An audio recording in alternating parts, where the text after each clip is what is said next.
We call this video series LTB, or Learning the Brainstem. The voice you hear is AI generated. We use AI to help translate videos into multiple languages. In LTB 7 Part 1, we will begin to study the rostral pons just below the midbrain. We have edited this video from its original version, based on feedback. What catches the eye on first inspection of the pons is white matter that passes from side to side throughout what is called the base of the pons, or the basis pontis. Although fibres do in fact pass from right to left and left to right, keep in mind that fibres also pass up and down. In the 16th century, an Italian anatomist named Varolio likened all the crossings to a bridge, or pons in Latin. In old books, you will see the anatomical name pons Varoli.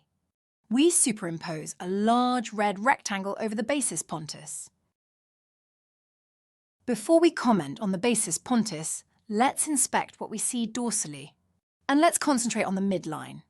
To begin, what is inside the small red rectangle? Inside the red rectangle is circular white matter, and very medially, just on either side of the midline, just a hint of two nuclei. For the sake of clarity, let's point to one white matter tract previously within the red rectangle. Remember your orientation in all our radiographic images. We point to a right medial longitudinal fasciculus, or MLF. And now we point to a left MLF.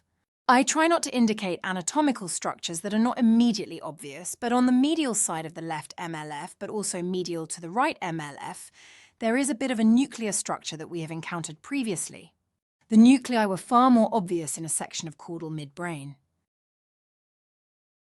So let's briefly go back to midbrain, and as we usually do, let's just point to a structure on one side so that you can compare to the other side. In this slide, we point to the right CN4 or trochlear nucleus. But we have not discussed a very salient thing about the fascicles that arise from the CN4 nucleus.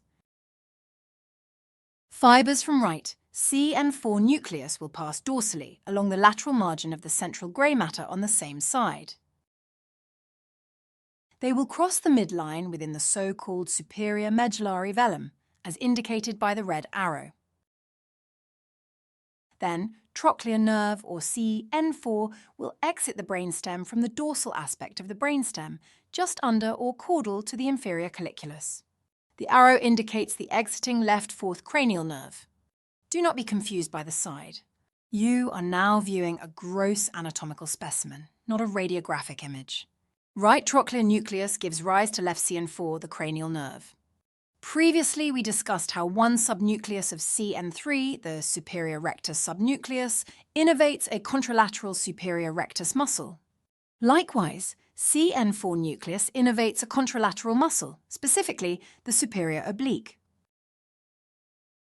We have talked about the MLF along the midline, but we should notice that dorsal to the basis pontis, there are crossing fibres that we have encountered previously. Within the red rectangle is the decussation of the superior cerebellar peduncles. We superimpose in the right pons how fibres of the superior cerebellar peduncle get to the level of their crossing, but keep in mind that the destination of those fibres is to contralateral red nucleus and contralateral thalamus. Before we leave part 1 of LTB7, I want to comment on the look of the cerebral aqueduct in the rostral pons. In midbrain, the aqueduct is more or less a circle, but now its appearance differs. And the superior medullary velum, in which trochlear fascicles cross, is a structure that we have not seen previously.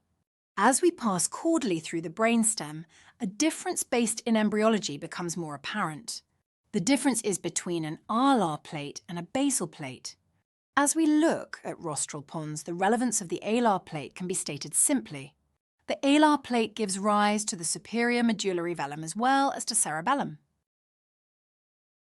To provide an overview of midline brainstem, in this image the red arrows point to the rough boundaries, upper and lower, of the pons. The green arrow points just at the superior medullary velum, and you can see how it passes to the massive cerebellum in the midline. Arguably, the advent of the superior medullary velum marks the beginning of the fourth ventricle, in which the blue oval sits. The pons and the cerebellum in humans are inordinately large in comparison to all other animal species. You can contemplate why they are so large. Maybe the answer has to do with how much information crosses in the basis pontis. The pons is a large bridge in a small amount of space.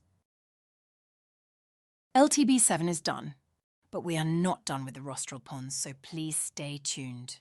Please continue to view this series on YouTube and like it as you see fit.